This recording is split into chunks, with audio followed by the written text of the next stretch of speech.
साथ रखने का तेरा मन नहीं है, मुझे साथ रखने का तेरा मन नहीं है। तू जितनी भी चाहे दौलत कमा ले, तू जितनी भी चाहे दौलत कमा ले, माँ बाप से बढ़कर कोई धन नहीं है, माँ बाप से बढ़कर कोई धन नहीं है।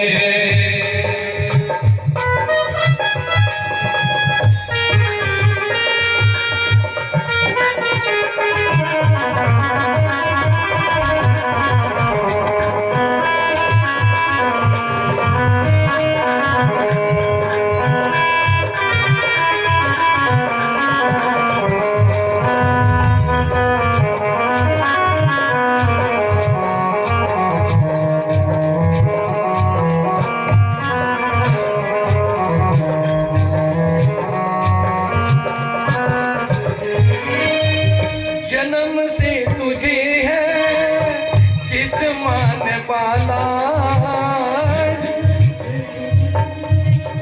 जन्म से तुझे है जिस माँ ने पाला, जन्म से तुझे है जिस माँ ने पाला, बड़ा होके उसका तू छीनने वाला, बड़ा होके उसका तू छीनने वाला।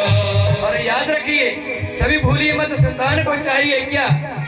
रखा कोख में था, रखा कोख में था 9 माह जिसने, रखा कोख में था 9 माह जिसने, उसी माँ को रखने का तेरा मन नहीं है, उसी माँ को रखने का तेरा मन नहीं है। तू जितनी भी चाहे दौलत कमा ले, तू जितनी भी चाहे दौलत कमा ले, माँ बाप से बढ़कर कोई धन नहीं है, माँ बाप से बढ़कर कोई धन नहीं है, माँ बाप से बढ़कर कोई धन नहीं है।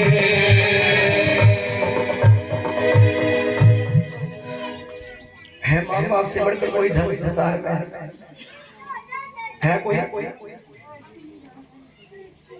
अरे जिस जमीन पर आप बैठे, जिस मकान में बैठे, वो भी हमारे माता पिता के। इसलिए कथा कोई कहानियां नहीं है, ये कथा भागवत कोई मनोरंजन नहीं है कि आए गीत गाए आपको नचाया चल दिए। अरे ये तो भागवत का नाम ही भक्ति ज्ञान यज्ञ है।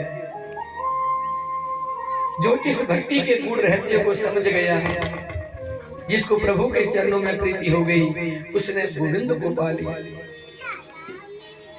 कल मेरे प्रभु द्वारकाधीश का रुक्मिणी जी के साथ विवाह हुआ। रुक्मिणी को लेकर प्रभु द्वारका चले गए, और जैसे ही द्वारका चले गए तो आज सुखदेव जी से, बोलिए बांके बिहारी लाल की, आज सुखदेव जी से राजा परीक्षित जी ने प्रश्न किया, हे राजन, इससे आगे क्या हुआ? भगवान श्री कृष्ण ने इससे आगे क्या किया?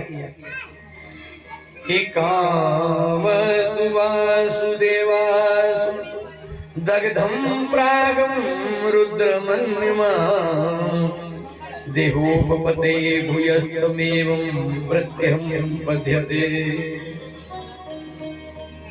कहा कि जब भोलेनाथ समाधि में बैठे थे, बड़े प्रेम से इस प्रसंग को सुनिए। जब भोलेनाथ समाधि में बैठे थे और समाधि से जब भोलेनाथ को उठाना था तो कोई देवी देवता कोई उनको समाधि से नहीं उठा सके, और भोलेनाथ को उठाने के लिए ये जिम्मेवारी किसे दी? कामदेव को दी। और कामदेव ने सुगंधित पुष्प बाणों की वर्षा करके भोलेनाथ की समाधि तोड़ दी। और जैसे ही भोलेनाथ की समाधि टूटी, भोलेनाथ का तीसरा चक्षु खुला और उन्होंने कामदेव को भस्म कर दिया। और जैसे कामदेव को भस्म किया तो कामदेव की पत्नी कौन है? रति प्रार्थना करती है कि आपने मेरे पति को नष्ट कर दिया। इस संसार में आज वही हाल है, काम के बिना रति नहीं रह सकती और रति के बिना काम नहीं रह सकता, कि मैं अपने पति के बिना नहीं रह सकती हूँ।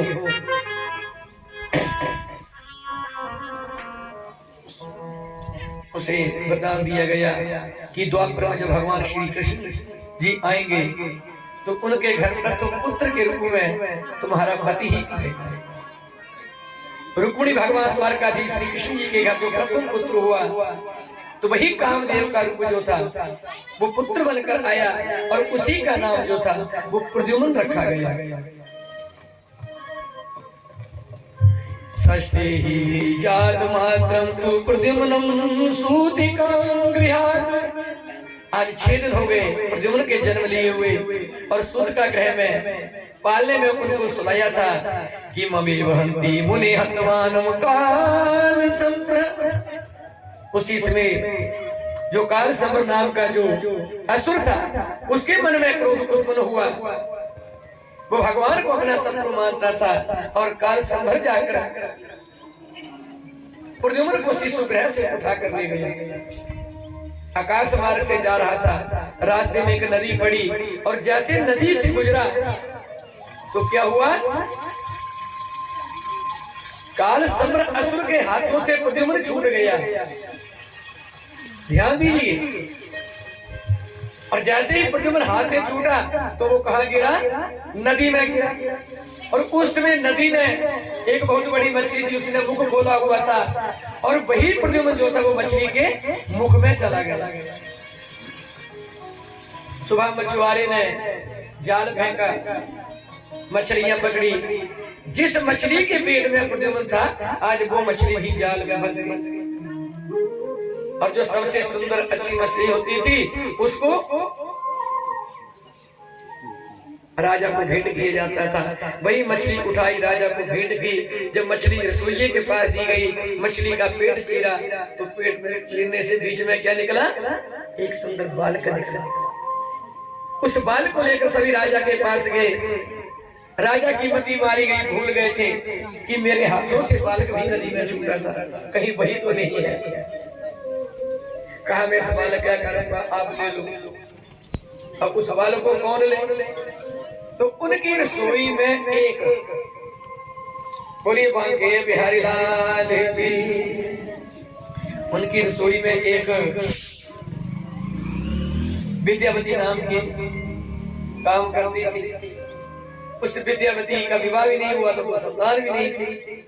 काल संभ्र ने कहा कि इसका टाइम निकल जाएगा, इसका समय निकल जाएगा, ये बच्चों से खेल लेगी, इसके ना पति है ना पुत्र है कोई है, तो ये बच्चा विद्यावती को दे दिया जाएगा।